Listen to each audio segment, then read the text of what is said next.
everybody, this is Abby from Realistic Kitchen and Gardens. Today is October 5th. We are technically 5 days out from our first frost date, estimated first frost date. They're of course never set in stone, but I don't think it's coming in the next 5 days. But anyway, let's see how the yard's doing. I cut these chives, if not last week, then the week before, and they're actually regrowing already. And I feel like this fall is quite odd because I have seen both lilacs and I think hydrangeas, which are usually not this late, still flowering, or the lilacs are flowering again, which is the weird part. So I don't know what's going on there. Here is the bed that I'm doing the green manure in. I've been really bad about watering this. I haven't watered this, in fact, so let's see. This, I believe, is oats. No idea what that is. Can't find my camera today, sorry. And here's one of the peas, and I don't know what these little babies are. So it's getting there. Should probably water it again, you know, keep the plants alive. This bed I haven't done anything to, and you can see so many nasturtium seeds. I could definitely make another at least jar or two of pickled nasturtium seeds, aka capers. This bed is starting to get a bit ratty. I hate yarrow so much. I know it's good medicinal and all that crap, but it comes out from under cardboard when it's shaded and it chokes everything. I've decided I'm going to pull this patch of calendula out because I like the dwarf ones better, which are the ones you keep getting photos of. Hi, chickens. Leo.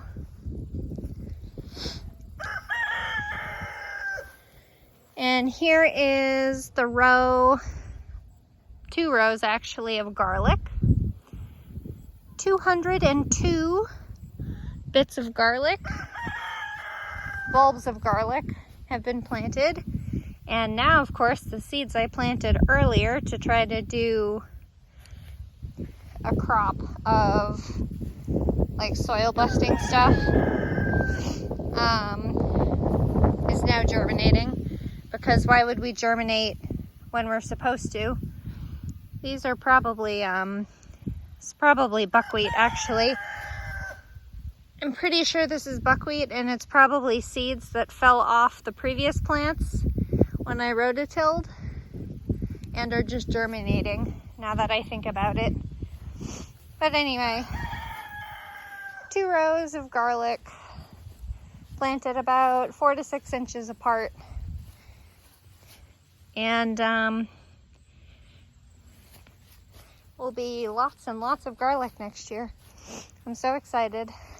These, you can actually see the cover crop rows now. It didn't do this earlier, so I'm glad it's doing better now. This is the Soil Buster combo from a local place called Berlin Seeds. So there's peas, there's, I think these are tiller radish, a type of tiller radish.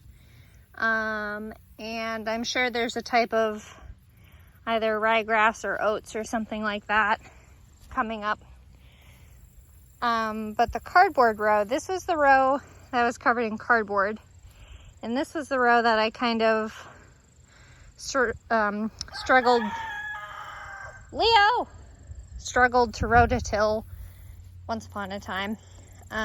So I'm really impressed with how well this row is doing compared to the rototill one. Most likely because the grass underneath here was kind of killed off a bit because of the smothering from the cardboard. Light smothering, but a smothering.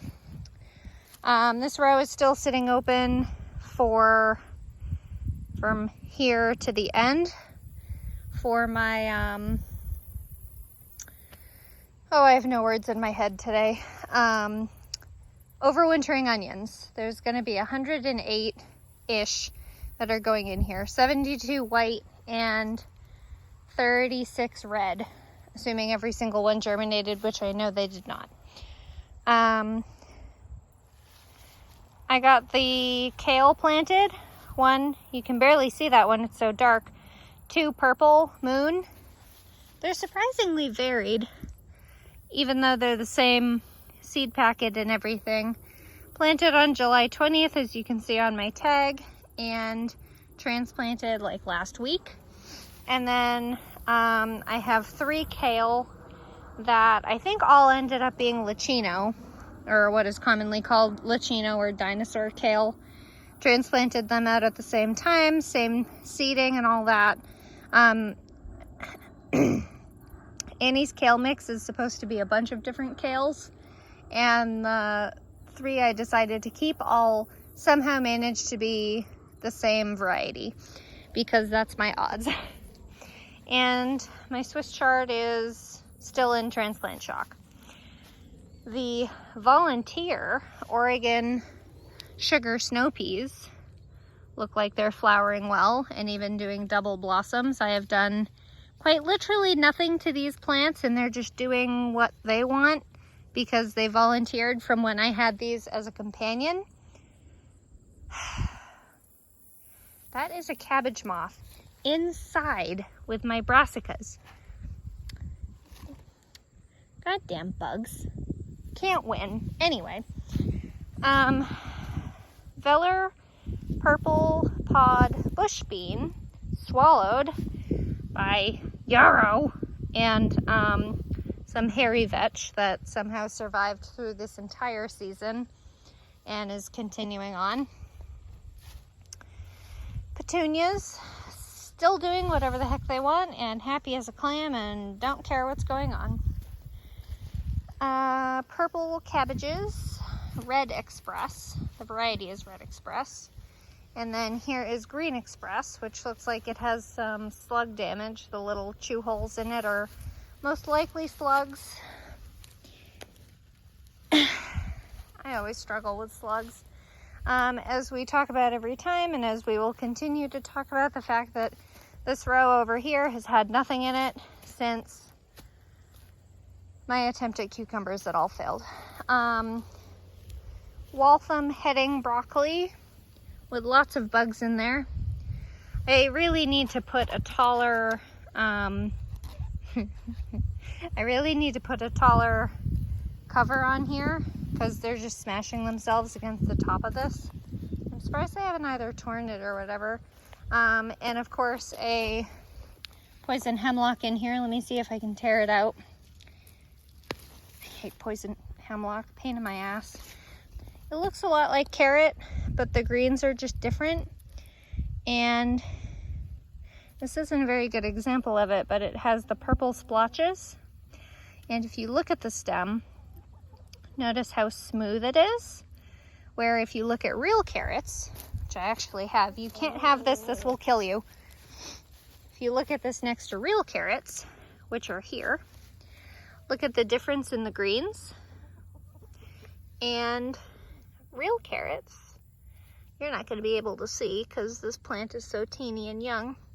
Oh, look at that mosquito. They have hairs on them. Real carrots have hair.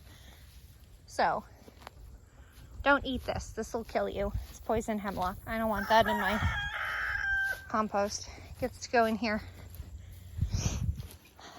Anyway. Oh, and poison hemlock roots are white compared to carrots or whatever color you planted. Okay, continuing on with this side. Oh, and one more thing is how much this catnip is just having a grand old time. I swear this looks like, oh, maybe it is. Like, actually is.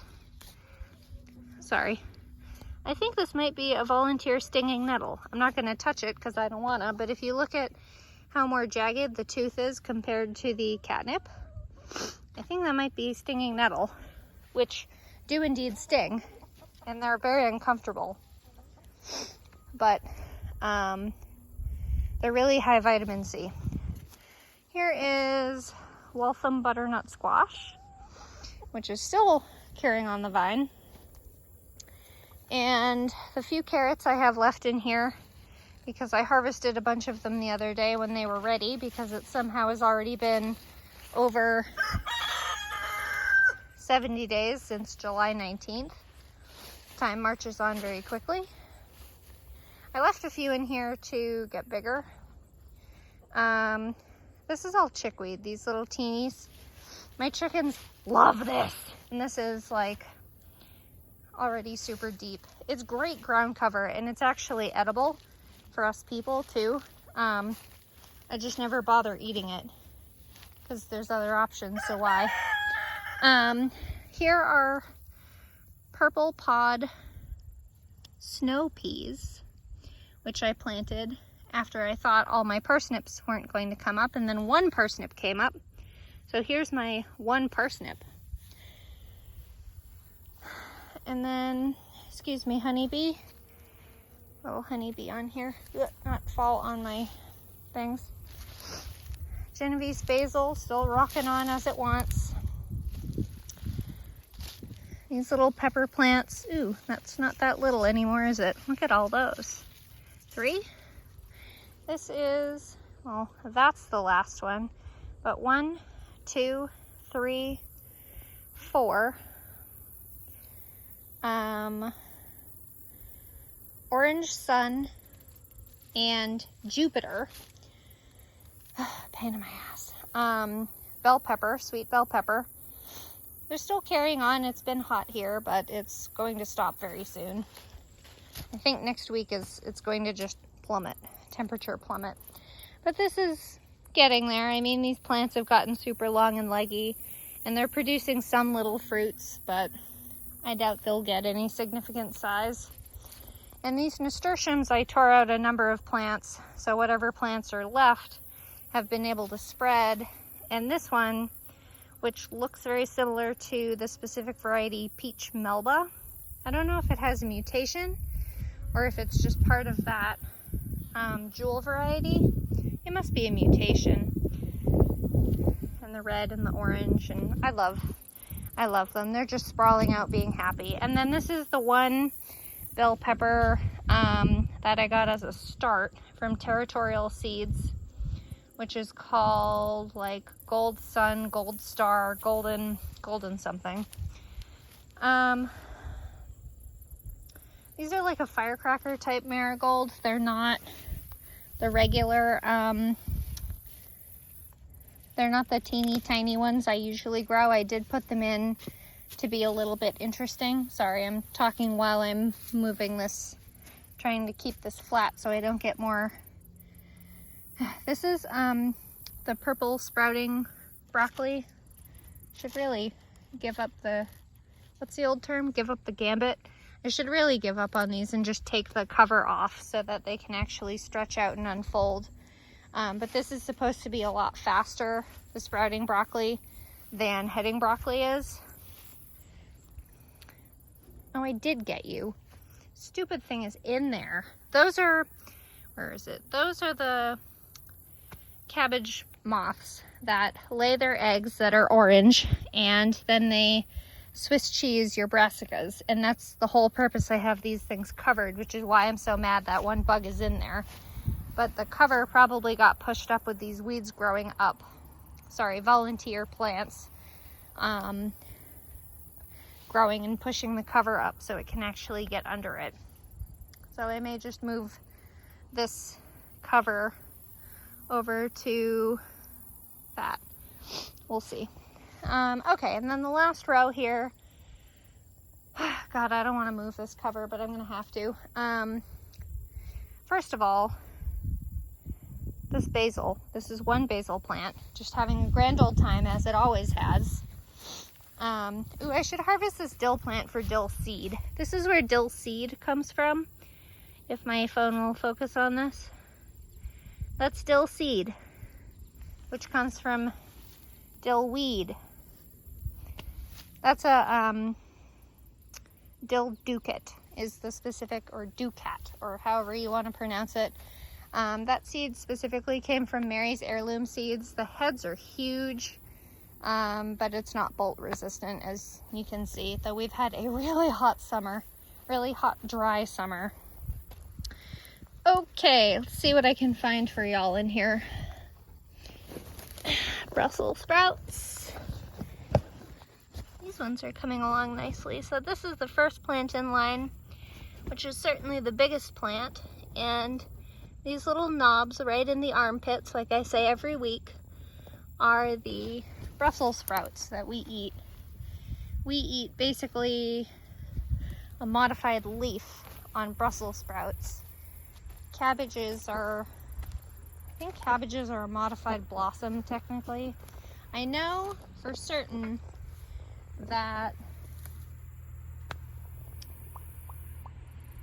broccoli is a modified blossom. Most certainly that's a modified blossom. And kohlrabi is selectively bred for the modified root, kind of like celery stalks versus celery root. And then here is the longer variety one. Woo, look at this. I get to get all the way under here. Look at this plant. And these sprouts look pretty decent. Again, look in the armpits. And this year I may actually get some pretty decent sprouts. Last year I started these plants foolishly outside from seed. I basically direct seeded them and try to get this poor thing covered up. I direct seeded them in June, and I didn't even start these ones out here until July, and then transplanted them in August, and here we are in September. So when y'all complain about how expensive Brussels sprouts are, you know why, because they take ages. The purple one, the purple variety, I think is 130 days from transplant, and the green one is something like 90 days from transplant, not even from seeding. So the plant is already 6 to 8 weeks old by the time it gets in the ground. So there. Compost is coming along slowly but surely, as is life. Cosmos are continuing to pop up however they want. These nice purple ones are coming up. Thought that was a toad. The white ones in there are doing great. I love these dark purple ones, these like burgundy-ish creamy ones or whatever. Love those. Basically, as soon as the butternut squash are ready to bring in, I'm going to uproot this entire archway, pull out the stakes. I got a T-post puller finally. And this archway is going to come, it's basically going to go, instead of starting here, we're basically going to turn it and have it start where this one ends. So it's now going to end here and start over there. And I'm going to try doing a covered, in the spring I'm trying to do a covered tunnel over winter. Actually over winter into spring I'm going to try doing a covered tunnel like that, but it's going to be covered in plastic and a little bit wider set. That's very narrow. I mean, I never go through it, you know how narrow it is. But when I move it, I'm going to set it a little farther apart. I'm going to cover it in plastic once it gets really cold, so that I can try to have kale over winter, and Swiss chard, and I guess these peas will fit too.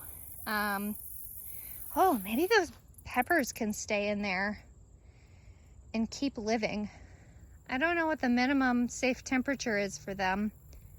I think it's like 55, otherwise they'll start kind of going into dormancy. That would be really interesting experiment. My brain dribbles, as one of the pages I follow says. But these will, I may put these sprouting broccolis in the tunnel, I may not. But the goal is that this side of the tunnel is going to have the tall shelling peas in them, so that I can get a jump start on shelling peas next year, because this year I planted Lincoln shelling peas, which were only, I don't know, that tall, 2-3 feet tall. And they were prolific, but I had the entire 25 feet, the entire length of this arch, I had the entire 25 feet intensely planted. So there were like 73 or 72 plants in that one area, and the whole amount of shelling peas I got from those plants were only about, I don't know, 2 to 3 pounds.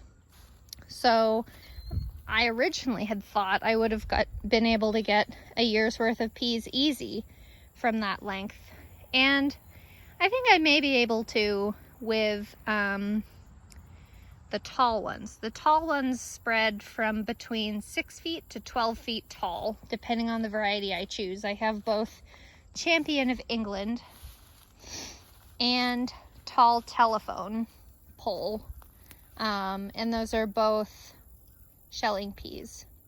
So we'll have to see how it goes and how they do. But again, because they're such bigger plants, kind of like pole bean versus bush bean, because they're so much taller, they are like 65 days to 100 days until your harvest from direct sowing, because they're peas. So that's why I want to do the archway covered, so that they'll germinate in as little as 44 degrees Fahrenheit, which is pretty cold for most things. But I'll plant them the same time as potatoes. I'll plant them end of March. And hopefully with the cover, I may even try to start them early March. And with the cover and the heat, even though it's only like 30, 40 degrees outside, in the arch, kind of like a passive greenhouse, hopefully they will sprout a lot faster and start producing. And they'll climb up the trellis, kind of like this stupid Morning Glory. God, what a mistake that was. Still need to do that video too, of kind of like a review of all the varieties I did this year. I know I'm not growing those again. They're cool. And the color range is fun, but these jewel nasturtiums are just too darned big to do companion planting with. You kind of have to put them, like you could do them as a good big border plant or something like that, but just too darn big. They swallowed this whole area. They shaded out the peppers. They were taller. In their prime, they were taller than these pepper plants were. So, stupid cabbage moth. Well, at least you can't reproduce in there. You're by yourself. Anyway, if you like this kind of stuff, please like, comment, and subscribe. And follow along my Facebook page, Realistic Kitchen and Gardens. Bye!